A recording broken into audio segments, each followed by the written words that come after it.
Grenade হামলা মামলায় তারেক রহমান সহ সব আসামির খালাসের রায় বহাল রয়েছে। 21শে আগস্ট গ্রেনেড হামলা মামলায় বিএনপির ভারপ্রাপ্ত চেয়ারম্যান তারেক রহমান, সাবেক স্বরাষ্ট্র প্রতিমন্ত্রী লুৎফুজ্জামান বাবর সহ সব আসামির খালাসের রায় বহাল রেখেছেন আপিল বিভাগ। একই সঙ্গে স্বরাষ্ট্র মন্ত্রণালয়কে পূর্ণ তদন্তের নির্দেশ দিয়ে হাইকোর্টের দেয়া আদেশ বাতিল করা হয়েছে। বৃহস্পতিবার 4 সেপ্টেম্বর সকালে প্রধান বিচারপতি ডক্টর সৈয়দ রেফাত আহমেদের নেতৃত্বাধীন 6 সদস্যের বেঞ্চ এ আদেশ দেন। রায়ের পর্যবেক্ষণে বলা হয়েছে, মুফতি আদনান সহ 12 আসামি স্বীকারোক্তিমূলক জবানবন্দি স্বপ্রণোদিত ছিল না। রায়ে সন্তোষ প্রকাশ করেছেন আসামিপক্ষের আইনজীবীরা। গত বছরের 1 ডিসেম্বর 21 আগস্ট গ্রেনেড হামলার ঘটনায় হত্যা ও বিস্ফোরক দ্রব্য আইনের মামলায় তারেক রহমান সহ সব আসামিকে খালাস দিয়ে রায় দেন হাইকোর্ট। পরে 19 মার্চ এ মামলায় সব আসামির খালাসের বিরুদ্ধে আপিল করে রাষ্ট্রপক্ষ।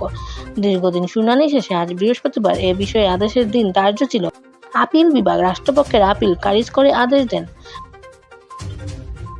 ভয়াবহ এ হামলায় তদন্তে নামে বিএনপি জামায়াত জোট সরকার।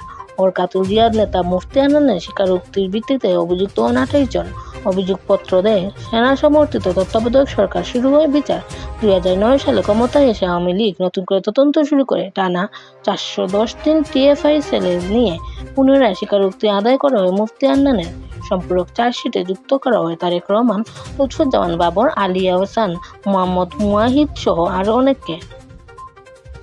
আলোচিত এ মামলায় 2018 সালে বিচারিক আদালত ফাঁসির দণ্ড দেন বাবর সহ 19 জনকে, যাবজ্জীবন ও তারেক রহমান সহ আরও 19 জনের। কিন্তু 2024 সালের 1 ডিসেম্বর ওই রায় বাতিল করে হাইকোর্ট। রায়ে বলা হয়, সম্পূরক চার্জশিট সহ এবং বিচারের পুরো প্রক্রিয়া ছিল বেআইনি। বৃহস্পতিবার সর্বোচ্চ আদালতের রায়ে চূড়ান্ত পরিসমাপ্তি হলো। মুক্তি মিলেছে তারেক রহমান, লুৎফুজ্জামান বাবর সহ সবার। সালমা ইসলাম, দেশ 24 লাইভ, সিলেট।